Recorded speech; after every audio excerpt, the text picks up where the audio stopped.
quoi de mieux Un petit Led Zepp pour commencer. qu'un extrait de Moby Dick de Led Zeppelin pour commencer cette émission, donc sans plus de mystère, sur Moby Dick de Herman Melville, en compagnie de Gabriel. Bonjour Gabriel. Bonjour à tous.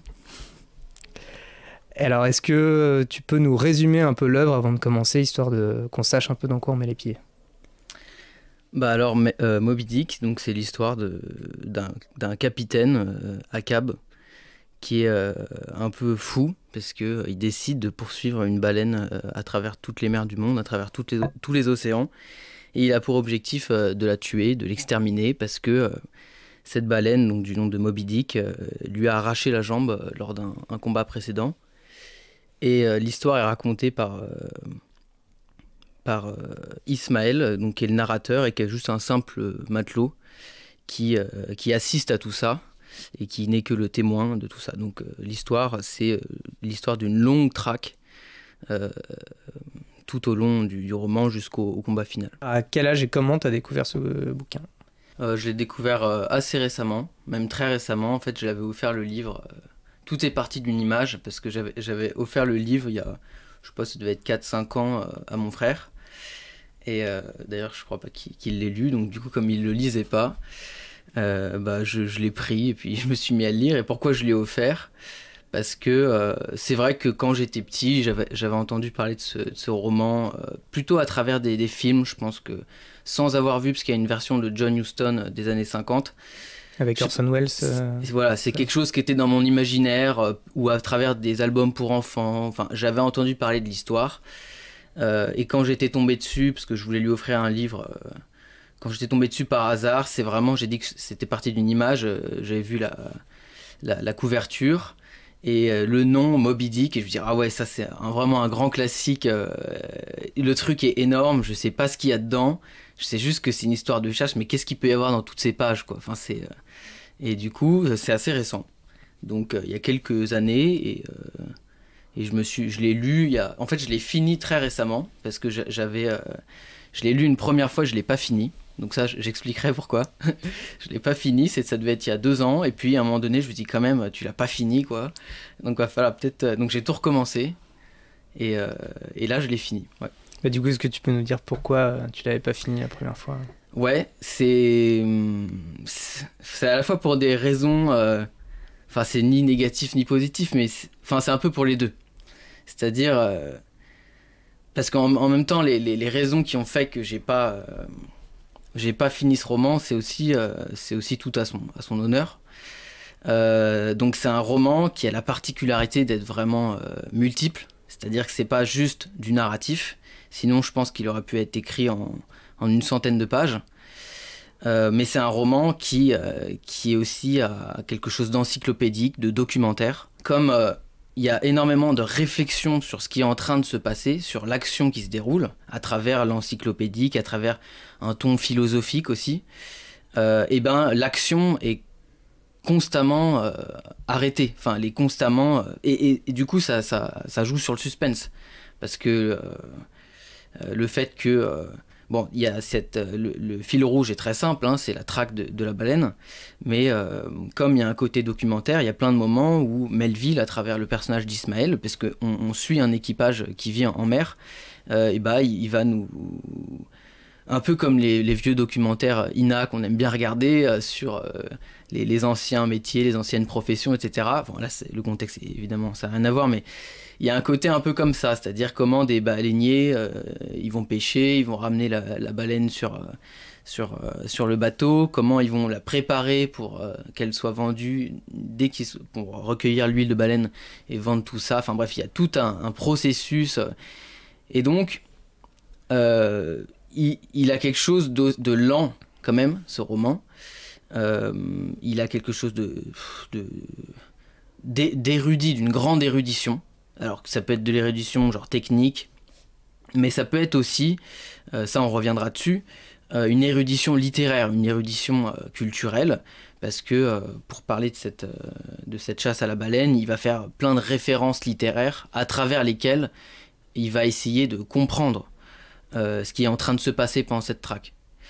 Et donc, pour revenir à mon propos, Bah, il y a un moment donné, le truc, il faut le dire quand même, hein, il faut avoir le chiffre, ça doit faire... ouais, ça fait 750 pages.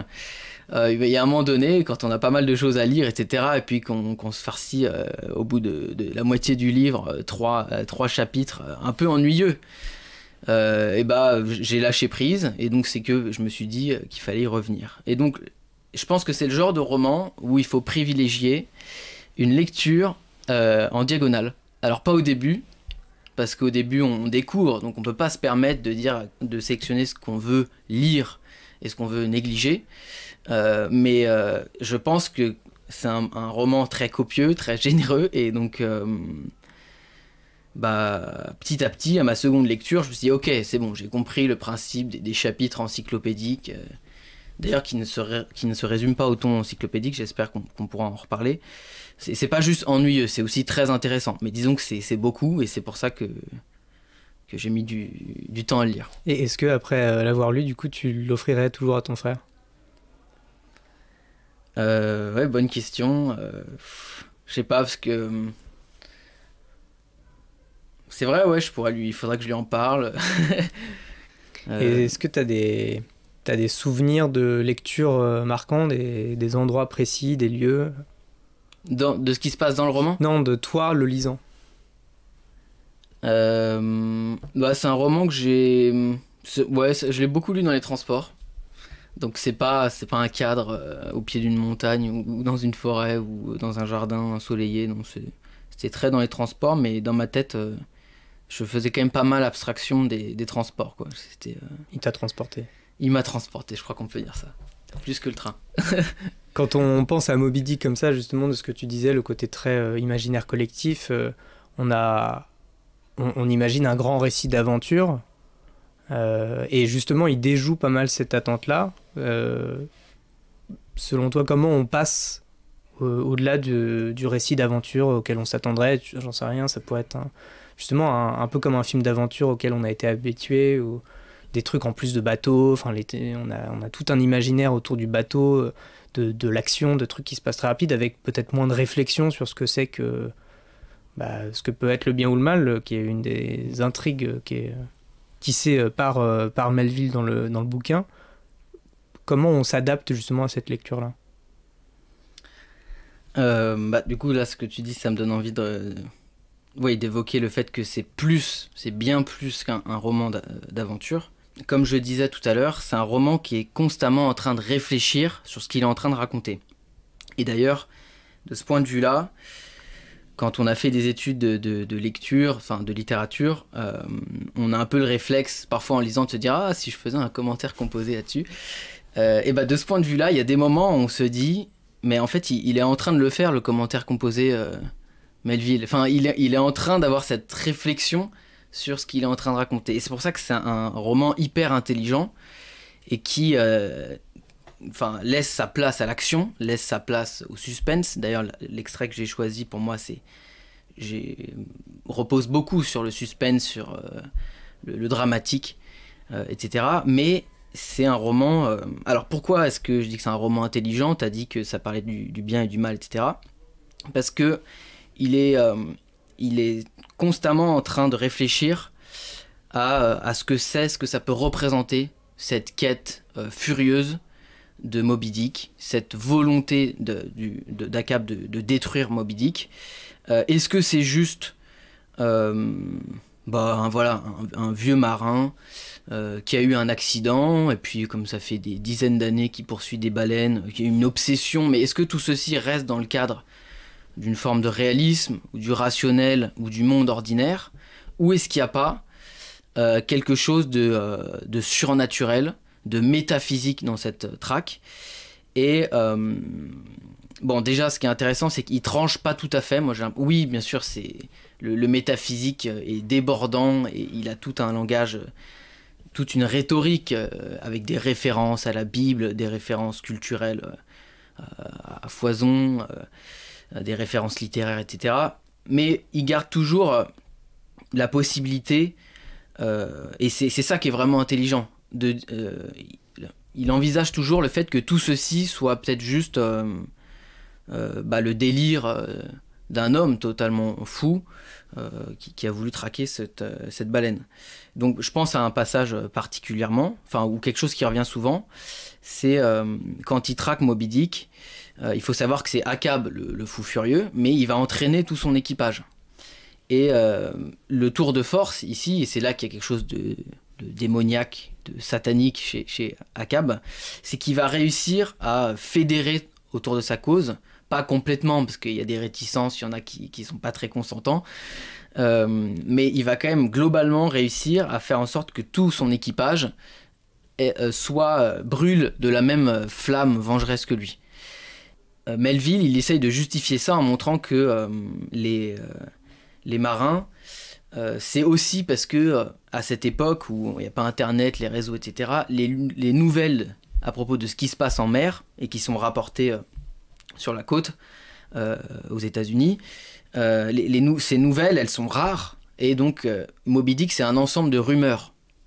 Donc il va montrer que finalement tout ce qui se passe dans l'esprit des uns et des autres autour de Moby Dick, parce qu'ils en ont avant qu'Akab en parle, et leur disent c'est pour ça qu'on fait cette traque, c'est pour l'exterminer, le but commercial de notre entreprise, je m'en fiche pas mal, on est là juste pour détruire cette baleine. Et donc eux, ils en ont déjà entendu parler de cette baleine, et il y a plein de rumeurs, et ces rumeurs, et il a tout un passage là-dessus où il dit que effectivement la réalité est terrible, mais qu'il y a quelque chose, à partir de cette réalité terrible, et la fable va pouvoir prendre place. Et donc la fiction, l'imagination et le surnaturel. Donc il y a ça, et il y a aussi le fait que lui-même, pour parler de Moby Dick, pour parler d'Akab, il y a le nom d'Akab est une référence biblique de la Genèse, mais Moby Dick, quand il va en parler, quand il va évoquer cette baleine, il va l'associer à tout un tas de figures légendaires, mythiques. En fait, c'est tellement, comme je disais, que c'est un roman généreux. Il y en a tellement, on a envie tellement de parler de plein de choses. Donc là, il y en a un qui me vient en tête. À la fois, c'est un léviathan, le léviathan biblique terrible. C'est le poisson qui a avalé Jonas aussi. Mais c'est aussi... elle a quelque chose pas seulement de terrible, elle a aussi quelque chose d'enchanteur. Elle est comme une sirène qui obséderait Akab. Donc à la fois c'est de la répulsion et une forte attraction.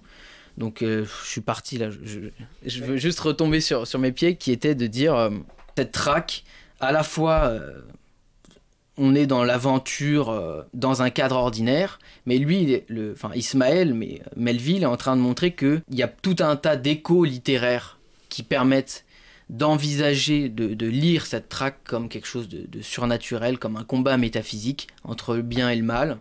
Est-ce que c'est cette mise en abîme-là qui t'a séduit, qui selon toi en a fait une lecture marquante? Est-ce que c'est cette capacité à mêler de la vraie aventure en soi, une vraie aventure littéraire, et en même temps la condition du marin, cette dimension peut-être plus réaliste des réflexions qu'on pourrait avoir, et en même temps la perspective de l'auteur sur l'œuvre qu'il est en train de faire? Est-ce que pour toi c'est que ça incarne un peu la synthèse de l'œuvre parfaite, ou Ouais, l'œuvre parfaite, je sais pas. Je veux dire, un idéal, disons. Ouais. Mais ouais, c'est le fait que ce soit réaliste, possible. C'est vrai que c'est quand même très important, tout cet ancrage et c'est aussi ça qui est un peu rebutant d'ailleurs, et qui a fait que j'ai dû arrêter de lire à un moment donné, tout cet ancrage dans la réalité du quotidien des marins, avec tout ce vocabulaire technique, avec tant de choses à se figurer, qui sont dures à se figurer quand on n'a pas tout le vocabulaire, et donc on peut regarder de temps en temps les mots, et en plus, il y a même des mots, j'ai vu, qui sont même pas dans les dictionnaires, quoi, parce que c'est un jargon que eux employaient à l'époque, donc faut essayer d'imaginer tout ceci. Donc, il y a cette... ça donne une vraisemblance à l'ensemble, et ça fait que tout en ayant conscience qu'on est dans le mythique, parce qu'il s'efforce de nous montrer que ce roman a quelque chose de mythique, et c'est pas évident, parce que ça n'est qu'une vulgaire chasse à la baleine, mais il s'efforce de nous montrer ça. Et oui, je pense que les deux aspects sont complémentaires, et que de ce point de vue-là, j'aime pas dire c'est l'œuvre parfaite, mais c'est vrai que c'est tant pour le lecteur qui veut pas trop se prendre la tête, à condition de lire un peu en diagonale certains passages, que pour l'universitaire, ou pas que l'universitaire, mais bon, la personne qui a envie de réfléchir à la lecture, mais à ce que c'est que raconter une histoire, c'est très séduisant. Et toi, t'as eu l'impression que ça a changé un peu ton rapport à la lecture ou t'as continué après comme avant? Bah, comme je l'ai lu assez tardivement celui-là et que bon, j'avais quand même Un petit bagage. quelques années d'études littéraires, disons que j'avais pas mal pris le pli de... Enfin, j'avais voilà, beaucoup eu l'habitude d'entendre des gens analyser ou de moi-même analyser des œuvres. Et donc là, je me suis dit que enfin, c'était une œuvre assez magistrale à analyser. Ouais, que c'est une œuvre vraiment magistrale, au sens fort du terme. D'ailleurs, si je peux revenir sur autre chose, parce que j'ai dit que c'était une œuvre qui était foisonnante, etc. Donc, c'est au niveau également des genres abordés. Donc, c'est un roman qui est plus qu'un roman, parce que il y a le côté réaliste et le côté mythique, et il a toute cette réflexion sur « je suis en train de construire du mythique en racontant mon roman », donc c'est là qu'il est très intelligent, mais en plus de ça, il y a d'autres genres qui arrivent. Donc j'ai parlé de l'aspect documentaire, mais il y a aussi le théâtre qui va de pair avec l'idée que tout ceci est tragique et que qu'il y a de la fatalité, il y a une destinée. Donc en fait, qui fait que c'est plus qu'un roman, c'est-à-dire que dès le début, on sait comment ça va finir, parce qu'il y a plein de signes avant-coureurs, il y a plein de présages, il y a plein de prophètes et de prophéties. Il y a de mauvais augures, des oiseaux de mauvais augure qui viennent dire attention, parce que Akab, là, ou le truc dans lequel l'histoire dans laquelle vous embarquez, là, ça va très mal finir. Donc tout est ficelé depuis le début. Et donc je disais que ce ton théâtral, cette forme théâtrale plutôt, parce que le roman est écrit comme un roman, mais tout à coup, il peut y avoir un chapitre où ça va être un monologue ou un soliloque d'Akab, et on est complètement dans sa tête comme si c'était un personnage sur scène, et puis il va y avoir des didascalies, et puis à un moment donné il va faire intervenir tous les personnages, tout l'équipage qui va intervenir comme dans une pièce de théâtre, c'est-à-dire que formellement on aura le nom d'un des matelots avec sa réplique, etc. Il y a une grande diversité de formes, donc là j'ai dit le théâtre, mais il y a aussi le côté philosophique, et, donc j'ai dit encyclopédique, mais philosophique, où à certains moments, Ismaël, qui ne fait pas que raconter ou nous donner à lire du théâtre, Ismaël aussi, avec pas mal d'humour, il se met à argumenter. Parce que ça, je pense que c'est encore une chose à dire de ce roman, c'est que c'est un roman de la rhétorique. Donc il y a déjà Akab, celui qui persuade l'équipage, avec un langage mais extraordinaire, enfin avec une rhétorique, un côté assez romantique d'ailleurs, assez exalté de le suivre dans son entreprise. Mais Ismaël lui-même est constamment en train d'argumenter. C'est-à-dire, sur une question d'ailleurs qu'on vient d'évoquer, la question de est-ce que tout ceci n'est qu'une vulgaire chasse de baleines, ou est-ce que ceci ressemble à un récit mythique tel que on a pu le lire dans toutes les grandes œuvres littéraires, dans la Bible, chez Homère, etc. Et lui, il argumente. Donc il s'arrête dans son récit, il dit je vous vois venir, cher lecteur, vous allez me dire que c'est une vulgaire chasse de baleines. Et puis, et c'est là que ça devient très érudit, il se met à avoir un ton argumentatif où il enchaîne les arguments, comme ça, il dit argument 1, etc., etc., et il explique en quoi la baleine, la chasse à la baleine, ce serait quelque chose d'immensément noble, et qu'on peut parler de chevalier pour le capitaine, d'écuyer pour les harponneurs, etc., et que tout ceci, ce serait une gigantesque épopée. Et donc, par exemple, pour donner un petit argument, il va montrer que l'huile qui sert non seulement à éclairer, et sur le plan métaphorique, c'est extraordinaire tout ce qu'il arrive à tirer là-dessus, qui sert à éclairer par exemple les grandes villes européennes, etc. L'huile de baleine, elle sert aussi dans les cérémonies royales à Londres. Alors je sais plus pourquoi, mais c'est pour Pour le Saint-Crème. Ouais, voilà, ça doit être ça. Et donc, il montre qu'il y a toute une dimension royale chez la baleine. Et évidemment, là, je ne fais que aborder, esquisser le sujet, mais le foisonnement d'idées qu'il a pour argumenter. Donc voilà, ça ce serait l'autre chose que je voulais dire, un roman foisonnant, parce que c'est un roman, c'est du théâtre, c'est un documentaire, c'est de la philo, c'est une argumentation. C'est impressionnant. Le roman total. C'est le roman total. Ouais. Et bien justement, pour essayer de canaliser un peu ce foisonnement, est-ce que tu peux nous présenter un peu l'extrait que tu vas nous lire juste après ? Donc j'ai choisi un extrait au milieu du roman. Et donc, puisqu'on peut considérer que cette lecture c'est une longue attente, attente du combat final, attente d'enfin dénicher l'aiguille dans la botte de foin, puisque c'est quand même poursuivre un cachalot, retrouver un cachalot dans l'immensité de tous les océans, ce qui est quand même un pari un peu insensé.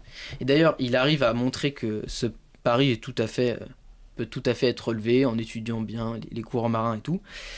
Et bah, du coup, j'ai pris un passage au milieu qui montre un petit peu tout le suspense qu'il y a dans cette traque, l'attente d'avoir des signes, parce qu'évidemment, il tombe souvent sur des baleines, mais c'est pas forcément Moby Dick. Et donc, il me semble que donc c'est un extrait dont le chapitre s'appelle, tiré d'un chapitre qui s'appelle Le jet fantôme, et qui montre un peu l'ambiance d'attente, un peu ouais, c'est ça, d'attente et tout le suspense qu'il y a tout au long du roman, en attendant l'apparition de la baleine qui n'intervient que dans les dernières pages des 700 pages, ce qui est assez impressionnant. Le jet fantôme. Des jours, des semaines passèrent. Toute voile dehors, le Pequod ivoirin avait lentement parcouru 4 parages de croisière différents, au large des Açores, au large du Cap-Vert, près de l'embouchure du Rio de la Plata, et le terrain de Carole, étendue de mer non délimitée, vers le sud de Sainte-Hélène. Ce fut pendant que nous voguions sur ces dernières eaux que, par une nuit sereine baignée de clair de lune, quand les vagues déferlaient comme des rouleaux d'argent, qu'un jet argenté fut aperçu très en avant au-delà du bouillonnement blanc de l'étrave. Éclairé de lune, il paraissait céleste. Il semblait quelque dieu sortant des flots, empanaché et scintillant. Fedala fut le premier à le signaler. Chaque fois qu'il faisait clair de lune, c'était son habitude de monter guetter dans la grand-hune et de le faire avec autant de précision qu'en plein jour. Et cependant, bien que des troupes de baleines soient vues la nuit, aucun baleinier ne se hasarderait à mettre alors les embarcations à la mer. Vous pouvez donc imaginer avec quelle émotion les matelots contemplaient ce vieil oriental, perché solitaire dans la mâture, à des heures aussi étranges, son turban et la lune réunis dans un même ciel. Mais, quand il eut passé là, pendant plusieurs nuits de suite, un même laps de temps, sans proférer un seul son, quand, dis-je, après tout ce silence, on entendit sa voix surnaturelle signalant le jet argenté par le clair de lune, tous les matelots, qui étaient allongés, se mirent sur pied, comme si quelque esprit ailé se fût posé dans le gréement pour héler l'équipage mortel. Elle souffle. Si ça avait été la trompette du jugement dernier, ils n'auraient pas tressailli davantage. Néanmoins, ils n'en éprouvèrent aucune crainte, mais plutôt du plaisir. Malgré l'heure inaccoutumée, le cri était si impressionnant, si follement excitant, qu'à bord, presque chaque âme souhaita instinctivement qu'on descendît les baleinières. Traversant le pont à pas rapides et obliques, Achab donna l'ordre de hisser le perroquet et le cacatois, ainsi que chaque bonnette. Le meilleur timonier du bord dut prendre le gouvernail, puis, avec chaque nid de pie garni, le vaisseau roula droit au vent.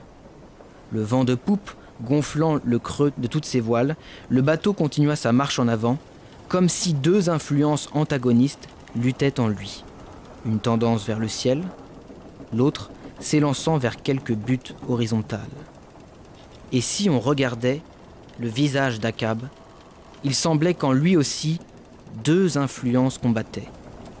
Son unique jambe animait d'écho la longueur du pont. Chaque coup de sa jambe morte sonnait comme un choc sur un cercueil. Ce vieillard marchait sur la vie et sur la mort. Cependant, malgré la vitesse à laquelle filait le navire, et bien que des regards perçants comme des flèches fussent lancés par tous les yeux, on ne revit plus le jet argenté durant cette nuit-là. Chaque marin jura l'avoir aperçu une fois, mais pas deux. Le jet de minuit était presque oublié, quand, quelques jours plus tard, à la même heure silencieuse, il fut de nouveau signalé. De nouveau, chacun le vit. Mais quand on mit le cap dessus, il disparut encore, comme s'il n'eût jamais existé. Et ainsi fit-il nuit après nuit, jusqu'à ce que personne n'y fit plus attention, sinon pour s'en étonner. Ce jet solitaire, mystérieusement jailli dans le clair de lune, ou sous les étoiles, selon le cas, disparaissait ensuite pendant un jour entier, ou deux, ou trois, et chaque fois semblait gagner sur nous, comme pour nous attirer plus avant. Avec la superstition immémoriale de leur race, et influencée par l'atmosphère de surnaturel qui sous bien des rapports enveloppait le Pequod, il y eut plus d'un marin pour jurer que chaque fois et en chaque lieu où le jet avait été aperçu, cela révélait la présence de toujours le même cachalot et que c'était Moby Dick. Pendant quelque temps, régna aussi un sentiment de terreur particulière à l'égard de cette apparition fugitive, comme si elle nous faisait traîtreusement signe de la suivre, afin que le monstre puisse se retourner sur nous et nous mettre en pièces, en des mers plus lointaines et plus sauvages. On a pu voir un tout petit peu comment l'universitaire pouvait être satisfait à la lecture d'un tel passage. Est-ce que tu peux préciser un peu pourquoi, parmi tous les extraits qu'on aurait pu prendre dans ce livre, tu as pris celui-là en particulier? Alors déjà j'ai beaucoup hésité, comme c'est dans ma nature. Mais celui-là, je le trouvais particulièrement bien parce que j'adore cette ambiance de calme qui se dégage sur le bateau, puisque c'est la nuit. On nous explique que Ismaël, donc le narrateur, nous explique que la nuit, justement, même si des baleines sont perçues, c'est plus le moment de la chasse, une sorte de moment de repos. Mais il y a cet homme mystérieux qui s'appelle Fedallah, donc un oriental, hein, c'est un persan, qui lui, ce personnage assez extraordinaire parce qu'il peut, déjà c'est un solitaire et il a une vue si développée que même la nuit il peut aussi bien voir que le jour, qui lui va repérer ce jet argenté, donc qui serait la manifestation de la présence d'une baleine ou d'un cachalot. Voilà, c'est cette ambiance que j'aime beaucoup, puisque c'est un peu un moment de repos entre tout ce qui se passe dans le roman, toute l'action de la chasse à la baleine, etc. Et je trouve déjà qu'il y a beaucoup de poésie dans l'évocation de cette nuit sur l'eau, avec cette...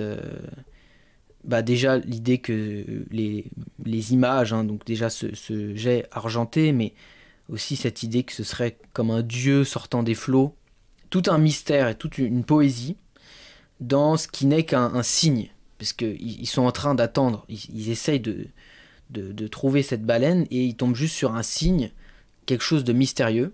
Et je trouve quoi de mieux pour rentrer dans cette lecture que de se dire que la baleine est peut-être là, et qu'il y a tout ce suspense. Est-ce qu'ils vont la trouver? Est-ce que c'est bien elle? Il y a des rumeurs, ils font des suppositions.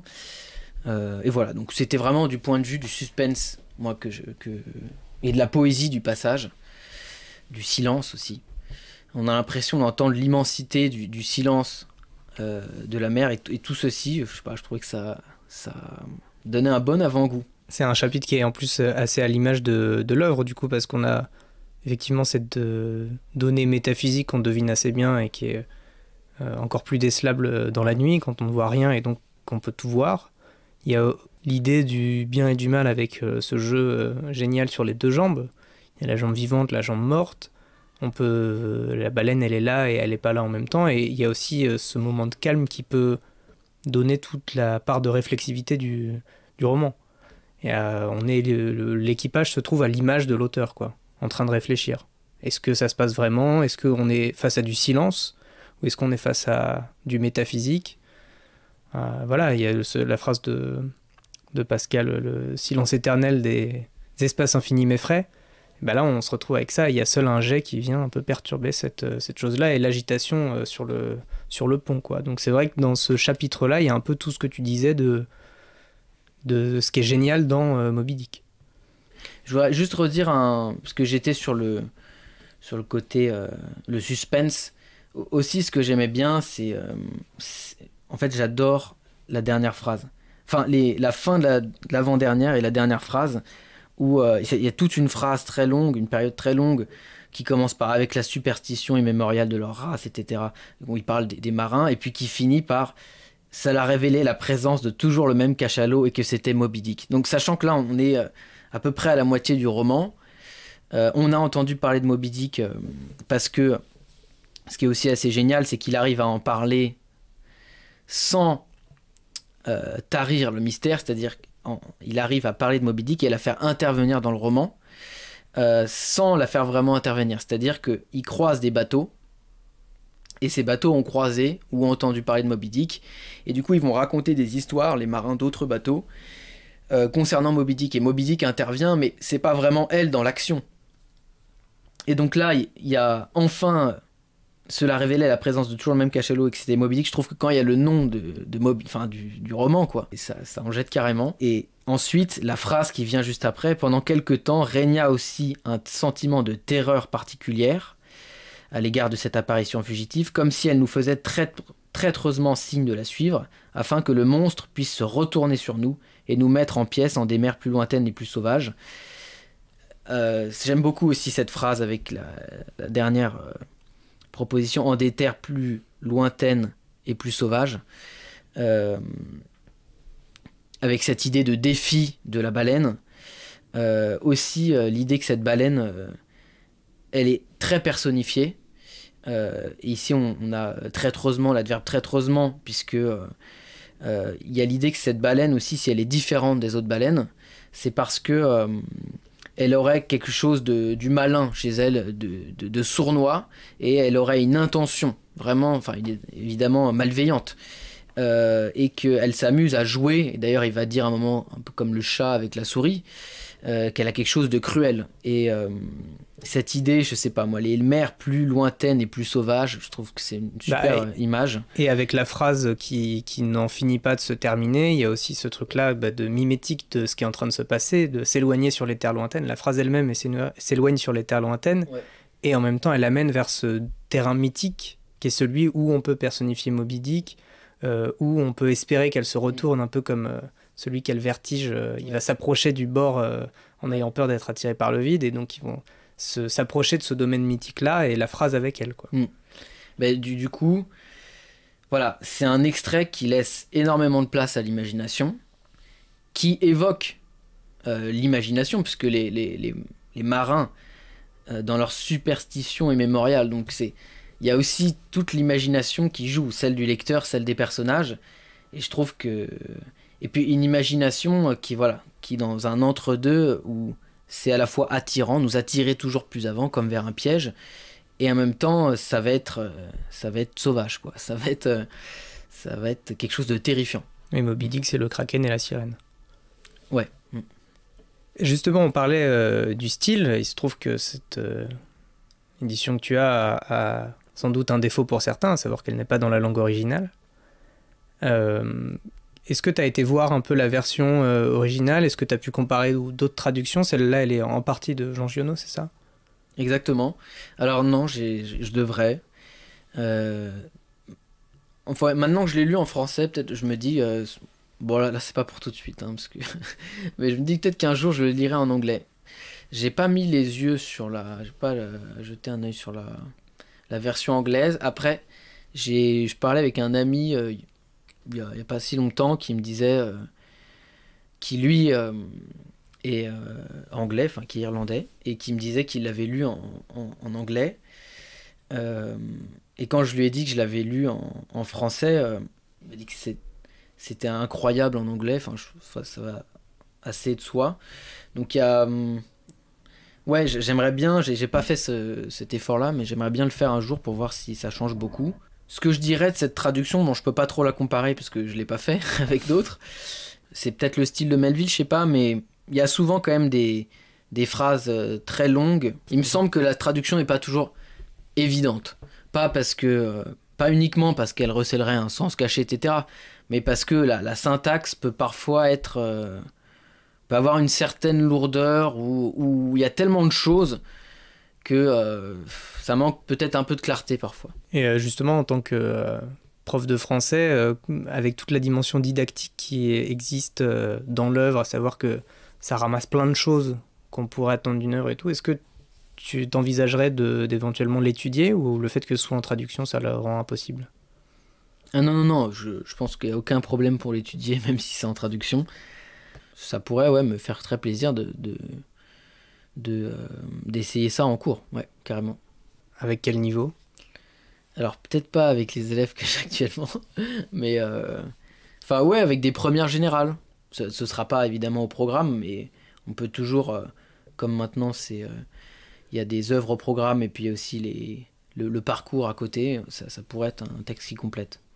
Donc avec des premières générales, s'ils sont motivés, si on les sent, peut-être pas dès le début de l'année, mais si on les sent un peu motivés, ça pourrait être intéressant de faire la première page. Ou un passage comme celui-ci. Ouais. Est-ce que avant d'avoir lu Moby Dick, tu avais déjà lu des œuvres, on va dire, sur la mer, enfin, qui t'avaient évoqué un peu cet imaginaire-là, ou alors Ouais, complètement. Récemment, j'ai lu 20 000 lieues sous les mers, donc que j'avais jamais lu. J'y pensais. Donc c'était tant mieux.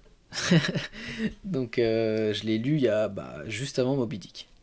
Enfin, juste avant. 1 an avant Moby Dick, quelque chose comme ça. Il me semble pas qu'il y ait de baleine dans 20 000 lieues sous les mers. C'est un peu le Nautilus qui est la baleine. Ouais, on peut dire. Il y a tout le début du roman où il est. Oui, où on c'est dit vrai. que ça n'existe pas. Oui, t'as raison. Totalement raison. D'ailleurs, je suis en train de me demander. Oui, non, mais c'est évident. Verne, il l'a écrit après Moby Dick, donc c'est début des années 1850. Donc oui, c'est sûr que Verne avait lu Moby Dick. Enfin, il me semble. Je pense. Je peux pas m'avancer, mais je pense. Ouais. Peut-être qu'il a joué un peu là-dessus. Et au niveau on va dire des adaptations du personnage d'Akab, moi quand on parlait, ça m'a évoqué 2 références. La première, c'est, je vais commencer par la moins triviale, c'est le personnage dont j'ai oublié le nom dans Apocalypse Now, que le personnage va chercher, qui est joué par Marlon Brando dans Apocalypse Now, de ce type qui est devenu fou progressivement au contact de la jungle, avec justement Akab qui a quasiment la réputation d'avoir jamais posé le pied à terre et d'être toujours resté sur son bateau, et qui est gagné par cette folie-là.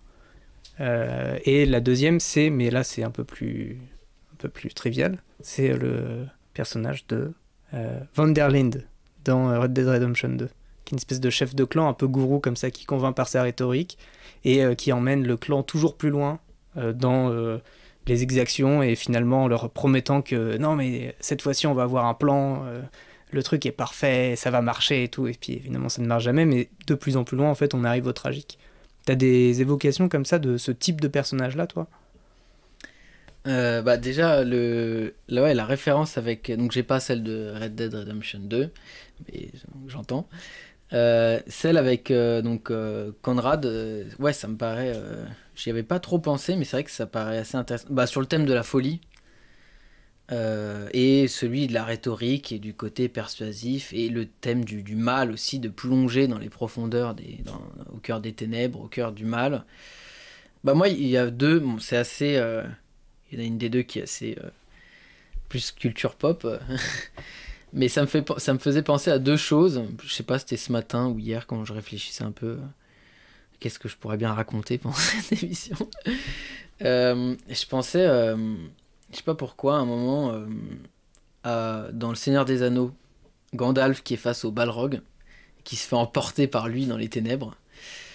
Et puis aussi à Jack Sparrow. Je crois qu'il y a un... Bon, je sais même pas si j'ai dû le voir une fois, mais je sais plus si c'est dans le 2 ou 3, Pirates des Caraïbes. À un moment, il fonce dans le Kraken, C'est et à la puis fin du 2. il se fait emporter.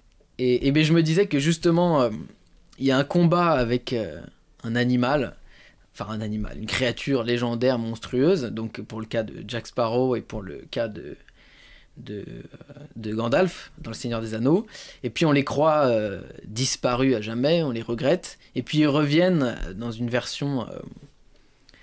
je sais pas, ça surprend, leur retour surprend tout le monde. Pour le cas de Gandalf, ça je suis sûr, c'est une nouvelle vie. Enfin, il meurt pour renaître, et puis il est encore plus puissant. Pour Jack Sparrow, je sais pas, parce que j'ai même pas de souvenir du 3. Il est dans une espèce d'autre monde où il est, où tu sais, il est tout seul sur son bateau avec plein de versions de lui-même. Mais il y a un côté, l'affrontement du monstre, c'est aussi une étape. Alors ici, c'est intéressant, ça me permet de parler un peu de la fin. J'hésite un peu à te parler de la fin, parce que c'est ce qui est le plus incroyable, et en même temps, c'est un peu spoilé. Mais en même temps, comme on est spoilé dès les premières pages... Écoute, on est à la fin de l'émission. On se Oui, doute, bah, les gens- on se doute les que gens, la ouais. baleine... bon, le Mais non, cachot. mais il pourrait se passer plusieurs choses. La baleine pourrait mourir en même temps que Akab, ou alors seulement Akab, ou alors seulement la baleine, ou tout le monde, l'équipage y compris. Bon, on sait qu'on a le narrateur qui est là. Bon, déjà, moi, ce que j'aime bien, c'est que c'est une fin sans concession, c'est-à-dire que pendant tout le truc, on t'explique que ça va être très très violent, et puis à la fin, c'est sans concession, c'est-à-dire que l'équipage et Akab se font pulvériser par Moby Dick. Alors c'est 3 jours de chasse, mais ils se font pulvériser. Moby Dick est blessé, on ne sait pas si elle va en mourir. Il y a un mystère absolu là-dessus, il ne revient pas là-dessus. On sait juste qu'Akab arrive à lui envoyer le harpon au bon endroit, mais ça l'empêche pas de les massacrer derrière. Mais ça, j'ai beaucoup aimé. Le côté... en fait, ouais, je crois que ça m'a beaucoup plu. Ce côté pas... En fait, je pense que ça ajoute quelque chose au mythe, à la puissance du défi qui s'est lancé, du défi délirant. Parce que on n'en a peut-être pas assez parlé, mais Moby Dick incarne à ses yeux tout le mal sur Terre. Donc il tue pas une simple baleine, il tue... Comme c'est un Saint-Michel, défi métaphysique. comme Voilà, c'est ça. l'archange. Et le fait que l'homme fasse Moby Dick, c'est aussi la nature. Avec un grand N, c'est aussi le Dieu. Le fait que il n'y ait pas un truc, espèce d'happy ending où il est blessé et puis il revient, ou alors ils meurent tous les deux, l'homme et la bête. Non, là on ne sait pas ce qui va arriver à la bête, mais... Et en plus, ce qui est d'autant plus violent, c'est que juste après qu'Akab meurt, 3 pages après, le roman se finit, quoi. Il y a un petit épilogue très court où Ismaël nous explique qu'il a pu survivre parce que il y a un bout de bois, en l'occurrence un cercueil, qui est remonté sur l'eau. Mais ce que j'aime bien, cette fin entière, quoi. Je sais pas comment dire. Et en plus, il y a ce côté-là un peu méta où il n'y a que le récit qui survit, littéralement, puisque c'est Ismaël Oui, en plus. qui vient Tout à fait. rehausser la dimension mythique. Et là, parce que à la base, je disais ça en pensant à Jack Sparrow et Gandalf, là, on a juste notre personnage d'Akab là, qui était saisi d'un orgueil, d'une hubris, c'est ça que je veux dire, d'une hubris démesurée. Enfin, c'est un peu redondant de dire ça. Il s'est fait exterminer. Il s'est cassé les dents. Et là, il y a pas de... Je pense pas qu'il va y avoir Akab le retour, quoi. C'est terminé. Bon, je sais pas quoi trop dire de ça, mais vraiment, moi, ça m'a frappé, ce côté... je trouve que ça donnait encore plus d'ampleur à toute cette lutte, tout ce combat, quoi. Et est-ce qu'il y a des moments dans ta vie où tu t'es dit, est-ce que là, je vais pas être un peu Akab en dehors des manifestations? Non. Après, moi, ce qui me plaît beaucoup ce qui m'a plu beaucoup chez ce personnage, et ce qui me... Je peux pas dire que je m'y identifie, mais ça me parle, c'est sa rhétorique, les images qu'il utilise, c'est-à-dire que c'est un personnage tragique qui a fond dans sa folie, qui est lui-même sans concession, mais qui a toujours des images incroyables pour évoquer sa folie. c'est toute cette ressource de langage, en fait la folie comme réservoir de métaphores, comme espèce, comme source de l'imagination. Parce que du coup, quand il s'adresse aux hommes, il s'adresse avec un langage fascinant. Donc là, j'ai pas d'exemple sous les yeux évidemment, mais à travers tous les soliloques qu'il a, ou tous les moments où parfois il se prend un peu la tête avec ses hommes d'équipage qui de temps en temps lui rappellent que aimerait juste revoir les leurs et chasser quelques baleines comme ça, mais on n'est pas obligé de s'embarquer dans une aventure métaphysique et de tout s'y passer. C'est vraiment ce langage rhétorique, enfin cette éloquence qu'il a. C'est un personnage assez romantique en fait, au fond, enfin totalement qui joue à fond la carte qui s'est donnée, quoi. Et évidemment, je m'embarquerai pas dans une entreprise pareille dans ma vie, je pense. Ça reste un personnage littéraire, mais moi, ça me touche pas mal, ce genre de personnage et ce côté un peu romantique comme ça. Et tu arrives à le ramener à ta propre échelle en te disant, bon, certes, je m'embarque pas, mais je suis confronté parfois dans ma vie à me dire, je sais pas, par exemple, en tant que professeur, tu peux être tenté d'être fascinant, d'emmener dans de la rhétorique, et puis dans le même temps aussi d'avoir ce garde-fou là, de te dire que c'est peut-être de l'hubris et que tu n'arriveras pas à convaincre autant, ou je dis ça pour le prof, mais pour d'autres situations aussi, le côté très fascinant de la rhétorique, et en même temps, il est fou ce personnage-là, donc est-ce qu'on a envie d'atteindre cette folie-là? Est-ce qu'on n'est pas dans l'hubris au moment où on se croit rhétoricien? Bon, alors évidemment que face à mes élèves, je suis pas à cab à bord du navire, hein, ça se saurait. Oui, enfin non, il m'est jamais passé par la tête de les manipuler, ou alors si, je suis constamment en train de les manipuler, parce que... enfin, je veux dire, j'ai pas un dessin obscur comme ça. Je me rends compte souvent que quand je leur parle, y a des choses qu'ils n'ont pas l'habitude d'entendre, ou... Comme je passe beaucoup de temps avec eux, justement, je peux apprendre à les connaître et puis et utiliser le mot ou la formule ou le rythme qui va les percuter, mais c'est pas, y a pas de but grandiose comme ça. Enfin, grandiose ou effroyable, je sais pas. Plutôt comme un bon beau-fils dans Mission Cléopâtre. Voilà, c'est ça. On va bientôt arriver à la partie tant redoutée de l'émission. Mais avant ça, est-ce qu'il y a quelque chose que t'aurais pas pu dire et que tu voudrais ajouter? Ouais, je pense qu'il y a pas mal de choses. Une dernière chose, c'est donc j'avais pas mal essayé de souligner l'intelligence du roman. Il y a un chapitre qui est vraiment incroyable, qui fait partie de ces chapitres très érudits, qui multiplient les références. Il s'appelle La blancheur de la baleine. Et dessus, dans ce chapitre, du coup, Melville évoque tout ce que peut évoquer le blanc dans l'ensemble de références culturelles qu'il a sous la main. Et je peux te dire qu'il est allé chercher loin. C'est assez incroyable parce qu'on a l'impression que c'est Michel Pastoureau, donc un historien qui s'est proposé d'évaluer, enfin d'investiguer sur les couleurs et leur symbolisme, leur symbolique dans la civilisation, dans nos civilisations. Le bleu, le blanc, il écrit un livre pour chaque couleur.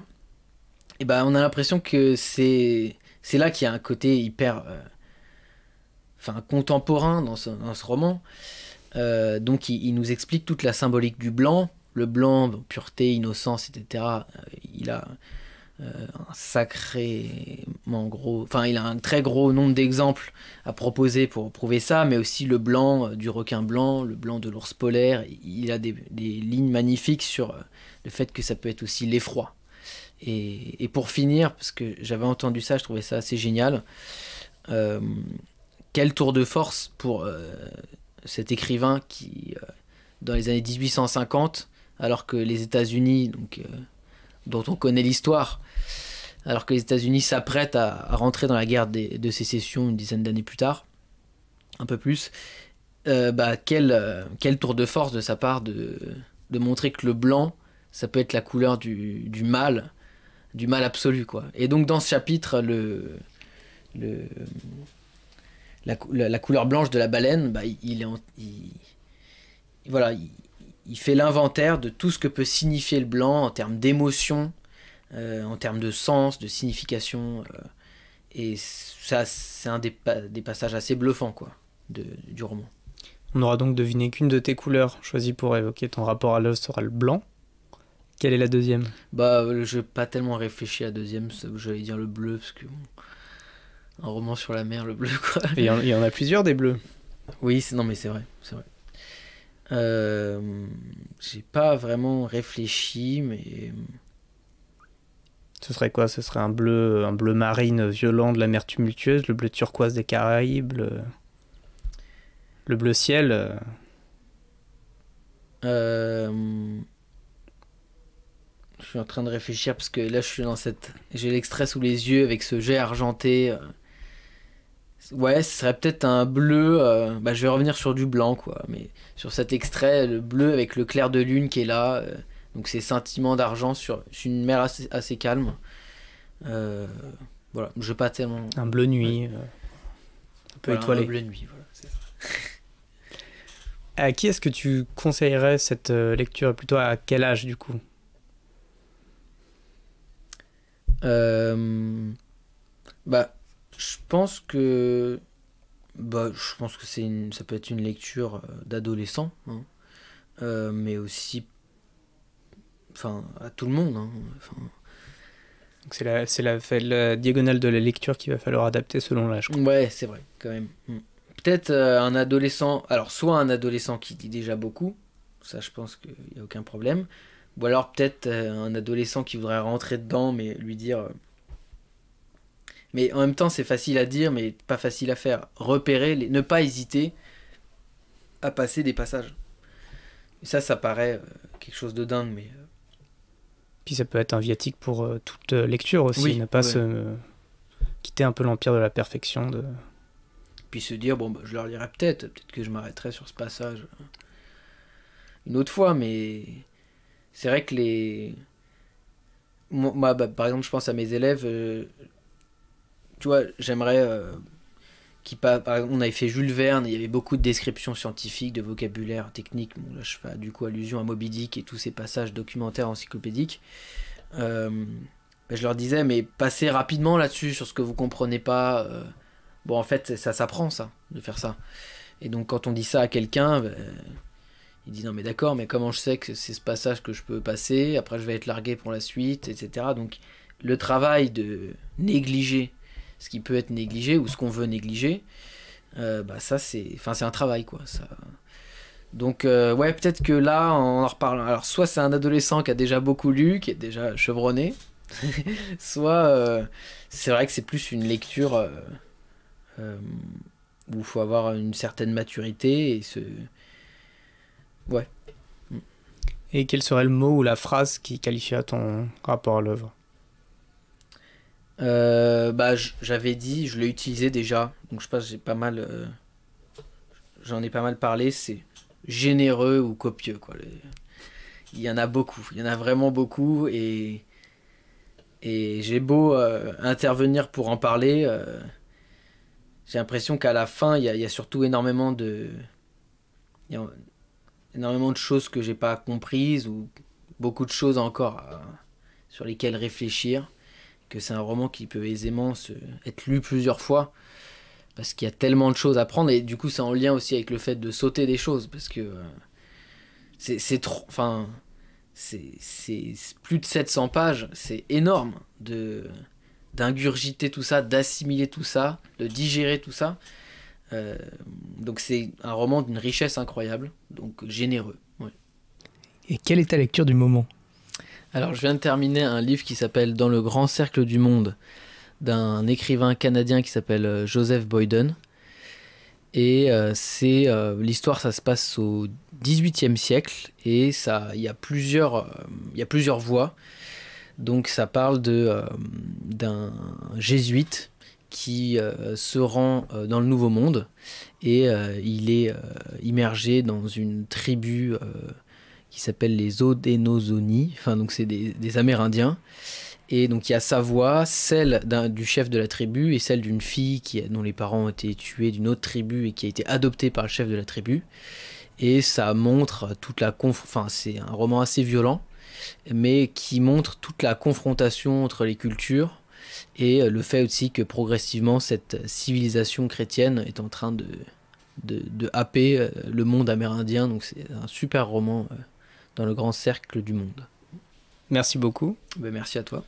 Puis à tout le monde, à la prochaine fois.